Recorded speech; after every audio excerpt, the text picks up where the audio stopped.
ஒரு குறிப்பிட்ட தொகையானது 8 ஆண்டுகளில் 2 மடங்காகும் எனும் மதிப்பீட்டில் முதலீடு செய்யப்பட்டால் கிடைக்கும் தனி வட்டிக்கான சதவீதம் எவ்வளவு அப்படின்னு கொடுத்துருக்காங்கப்பா. இதுக்கு நமக்கு சிம்பிள் இன்ட்ரெஸ்ட் I=PNR/100 இந்த ஃபார்முலா தான் பயன்படுத்துகிறோம். நமக்கு அசல் எவ்வளோன்னு கொடுக்கல, ஆனால் அந்த அசலானது நம்ம என்ன எடுத்துக்கிறோம்னா 100 ரூபாய்ன்னு எடுத்துக்கலாம்.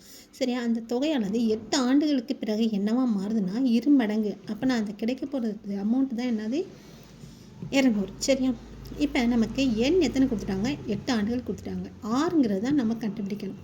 இப்போ இதில் என்ன பார்த்தோம்னா என்ன வரும்? கூடுதல்லேருந்து நம்ம அசலை கழிச்சிட்டா நமக்கு கிடைச்சோம். அப்போ நான் 200லேருந்து 100 கழிச்சிட்டா நமக்கு என்ன நம்ம கிடைக்கும்? இங்கே 100. அப்போ நான் தனி வட்டியும் கிடச்சிடும். இந்த ஃபார்முலாவில் பிரதிட்டுலாமா? அப்போ நான் பாருங்கள், இங்கே 100 அசல் நம்ம 100 எடுத்துருக்கோம். இன்ட்டு எண் 8 ஆண்டுகள். ஆர் நமக்கு தெரியாது, டிவைடட் பை ஏற்கனவே 100. 100 கேன்சல் பண்ணிடுங்க. இந்த சைட் 100/8 போட்டு 6. 8 கீழே இருக்கணும். இப்போ நானும் இப்போ சொல்லியிருக்கேன்னா 2×8 25 நாங்கள் 100. அடுத்து மறுபடியும் சுருக்குங்க. 1 2 இங்கே 1 2 2 4. அடுத்து என்ன வரும்? புள்ளி. அப்புறம் R= நமக்கு 12.5%. ஓகேடாப்பா.